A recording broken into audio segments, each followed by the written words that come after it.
NJP থানা অন্তর্গত জোরপাকড়ি এলাকায় নির্মীয়মান নার্সিং কলেজে শ্রমিকদের ঘরে চুরি, 11টি মোবাইল ফোন নিয়ে চম্পট দিল চোরের দল।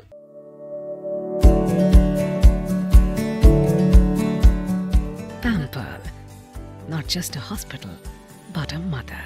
নিউ লাইফ ফার্টিলিটি সেন্টার আধুনিক চিকিৎসা ও বিশেষজ্ঞদের সহায়তায় আপনার স্বপ্ন পূরণ করতে প্রস্তুত।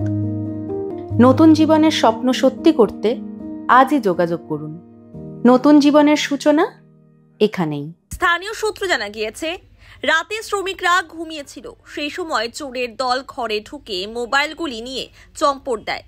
সকালে ঘুম ভাঙতেই ঘটনার কথা জানতে পারেন শ্রমিকরা। পরবর্তীতে অভিযোগ জানানো হয় এনজেপি থানায়।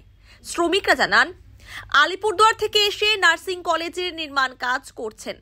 আজ সকালে ঘুম থেকে উঠে চোখ ভারী ও চোখে যন্ত্রণা অনুভব করেন অনেকে। এরপরই মোবাইল চুরির বিষয়টি সামনে আসে। দীর্ঘদিন ধরেই নির্মাণস্থলে নিরাপত্তার অভাব ছিল। রাতে কোনো নিরাপত্তা রক্ষী না থাকায় এমন ঘটনা ঘটেছে বলে জানান তারা। গোটা ঘটনার তদন্তে নেমেছে এনজেপি থানার পুলিশ। আমরা জোরপাকড়ি মোড়ে কাজ করতে আসছি আলিপুরদুয়ার যোগেন্দ্রনগর থেকে। তো আমার তো 1 মাস হয়ে গেছে, আমি প্রায় 1 সপ্তাহ 2 সপ্তাহ করে বাড়ি যাই আবার আসি। তো এর আগেও এরকম কোনো ঘটনা আদার্স হয় নাই। আমি তো বাইকও নিয়ে আসছি, আমার রুমেই ছিল বাইক, ঠিক আছে। তো মোবাইল ম্যাক্সিমাম এইখানে আমাদের রুমে 11টা মোবাইল হারাইছে আজকের রাত্রে, হয়ে গেছে 11টা মোবাইল। তো ওটার সময়টা হবে ম্যাক্সিমাম 4:30 ভোরের দিকে। তো তখন সবাই গভীর ঘুমে আসতো, কেউ টেরও পায়নি। মানে এক লাইনেই তো আমাদের বেড, তো সবাই পাশাপাশি ঘুমাইছিলাম, তো কেউ টের পাইনি। এমন কি এখন দিছে না দিছে, জানলা ঢাল্লা কেউ কিচ্ছু নাই, দরজা খুলে নিয়ে চলে গেছে। কীভাবে চুরি করলো বলতে, ওটা তো আমি রাতের বেলা উঠিনি।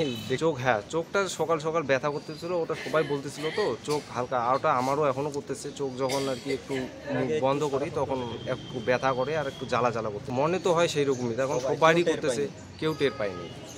আমাদের পাশেই থেকে নিয়ে চলে গেছে, আরও খালি পেয়েই আসছিল। তো যখন চুরি করে আমাদের 11টা মোবাইল বাইরে হয়ে চলে যায়, তো গেটের ওইদিকে আরও রুম আছে, তো ওইখান থেকে একজন বের হয়ে গেছে।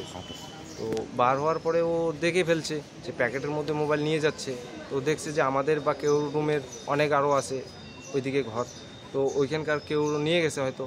তো তাড়া করছে, চোরটাকে তাড়া করছে। তো চোরটাকে তাড়া করতে করতে ইটের মধ্যে পা লেগে পাটা কাটে গেছে।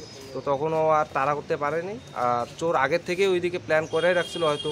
তো ওইদিকে পরে আমরা যাই, যা সকালবেলা চেক করি যা, ও বলছিল যে ওইখানে রড বেন করে রাখছে। একজনকেই ছিল, মানে ম্যাক্সিমাম 30-35 বছরের একজন মানুষ। এফআইআর করে দিলাম এখনই।